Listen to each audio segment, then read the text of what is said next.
લોકમત ન્યૂઝમાં આપનું સ્વાગત છે। એનપીએફ આર્ટ્સ અને કોમર્સ કોલેજ ખાતે પોલીસ માર્ગદર્શન કાર્યક્રમ યોજાયો। ડભોઈ વડોદરા જિલ્લા કેળવણી મંડળ સંચાલિત સી એનપીએફ આર્ટ્સ અને કોમર્સ કોલેજ ખાતે વિદ્યાર્થીઓમાં કાયદા અંગે જાગૃતિ લાવવા હેતુસર એક માર્ગદર્શનાત્મક પોલીસ કાર્યક્રમનું આયોજન કરવામાં આવ્યું હતું। આ કાર્યક્રમ ડભોઈ પોલીસના પીઆઈ કે જે ઝાલાના માર્ગદર્શન હેઠળ તથા પીએસઆઈ એલ.એચ. ગોહિલની અધ્યક્ષતામાં યોજાયો હતો। કાર્યક્રમ દરમિયાન પીએસઆઈ એલ.એચ. ગોહિલ દ્વારા વિદ્યાર્થીઓને સુરક્ષા સેતુ એપ સાયબર ફ્રોડથી બચાવ, મકર સંક્રાંતિ દરમિયાન લેવાની તકેદારી તેમજ ટ્રાફિક અવેરનેસ જેવા મહત્વપૂર્ણ વિષયો અંગે વિસ્તૃત માહિતી આપવામાં આવી હતી। ખાસ કરીને આજના ડિજિટલ યુગમાં વધી રહેલા સાયબર ગુનાઓથી કેવી રીતે બચી શકાય તે અંગે ઉપયોગી માર્ગદર્શન આપવામાં આવ્યું હતું। આ ઉપરાંત વિદ્યાર્થીઓને ટ્રાફિક નિયમોનું પાલન કરવાનું મહત્વ સમજાવવામાં આવ્યું હતું તેમજ તહેવારો દરમિયાન પોતાની અને અન્યની સલામતી જળવાઈ રહે તે માટે જરૂરી સૂચનો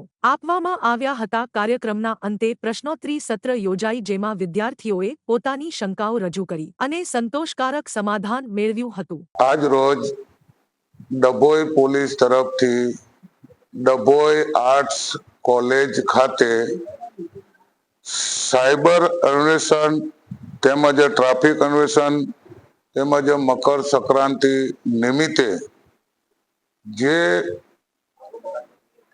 મકર સંક્રાંતિ નિમિત્તે ચાઇનીઝ દોરી બાબતે લોકોને ગળા કપાવાનો ભય હોય છે તેમજ શરીરે કોઈ પણ શરીરના ભાગે નુકસાન થવાનો ભય હોય છે, જેથી ચાઇનીઝ દોરી પકડી કેસ કરવામાં આવેલ છે અને આવી ચાઇનીઝ દોરી મહેરબાની કરીને કોઈ પણ રાહદારી તેમજ પબ્લિકને આ ચાઇનીઝ દોરીનો ઉપયોગ ન કરે તે બદલ આર્ટ્સ કોલેજના વિદ્યાર્થીઓને માર્ગદર્શન આપવામાં આવેલ છે તેમજ ટ્રાફિક નિયમન, વાહનો ચલાવતા લાયસન્સ, ગાડીના ઇન્સ્યોરન્સ તમામ રાખવા માટે માર્ગદર્શન આપવામાં આવેલ છે તેમજ મકર સંક્રાંતિનો તહેવાર નજીકના સમયમાં આવી રહ્યો છે એટલે વિદ્યાર્થીઓ મોટી સંખ્યામાં હાજર રાખી તમામને ચાઇનીઝ દોરી તેમજ રોડ સેફટી આ તે તમામ માર્ગદર્શન આપવામાં આવેલ છે।